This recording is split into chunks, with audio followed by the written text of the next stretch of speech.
Hey there, my name is Lisa and this is my website Better Than Sober.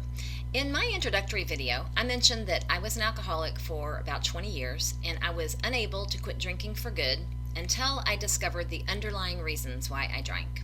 And so I have discovered two main, big, broad reasons that we all drink, and I explain one of them in the video called Why We Drink. And so in this one, I'm going to explain if you're like me. So this is a little more deeply seated in the unconscious brain and a little more complicated. So I'm going to use an analogy to help explain it. Imagine you were born with a headache and you don't know you have this headache. It's just sort of a part of your personality, a part of who you are, and you don't know you have it until you discover alcohol or drugs for the first time. And then your brain and your body go, oh my gosh, that's so much better. Like, I didn't know we could feel this good. And so eventually the alcohol wears off though, and the headache comes back. What happened is your unconscious brain has something like a radar in it that's constantly scanning. And the next time it sees alcohol in your environment, it's going to go, oh, that felt good. Let's go do that again. That gave us some relief. And so it's going to push you in that direction. And of course, you'll drink alcohol again, and then you'll feel that sense of relief. And then it'll wear off again, and the headache will come back. And so it will start. For me, it just, turned into, that pattern turned into full-on alcoholism and pretty much wrecked my life. And you can read all about that in my blogs if you'd like. And so what am I talking about, this headache? Well, it's not really a headache. It is. It happens in about 30 to 40% of the population. It's pretty common. 3 or 4 people out of 10 that you meet today may have come into adulthood seemingly not able to handle and cope and adjust to life like the rest of the population has. And there's a very good reason for why that's happened.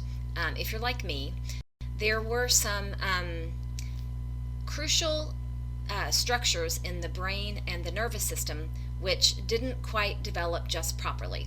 And if you're hearing me say this and you're multitasking, come back, because you need to hear me say this. When I talk about brain structures, I'm not talking about your IQ. It has nothing to do with intelligence or brain power or how smart you are. That's in a completely different part of the brain.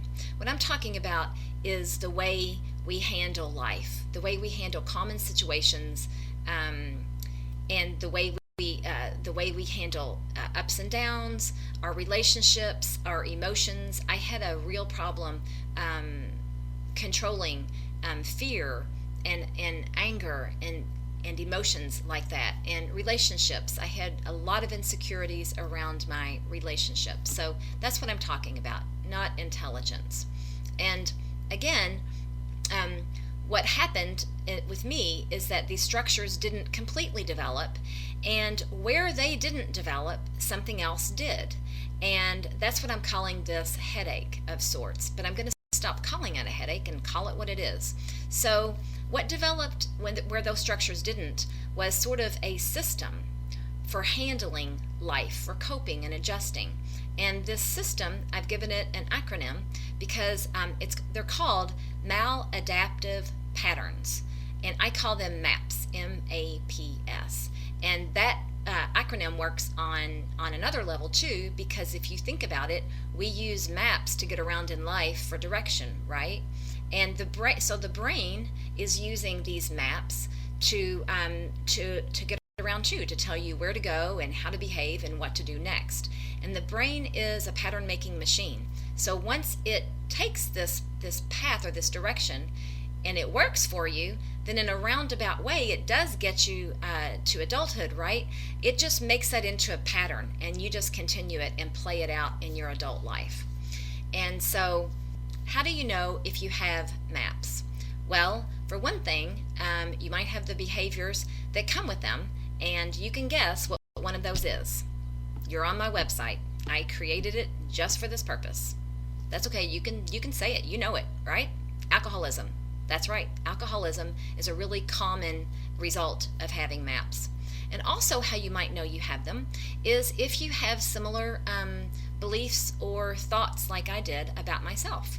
Like that you're not acceptable the way you are, that there's something wrong with you, that there's something missing, that you're not lovable as you are. And then you start doing things like people pleasing and self-sacrificing and approval seeking. It's a whole bunch of behaviors that come with MAPS. And so what is the good news? Well, the good news is that these are changeable. Did you know you could change your brain? You can. It's called neuroplasticity. And the other good news is that you don't even have to know that word or how to say it or how to spell it to do this. Okay?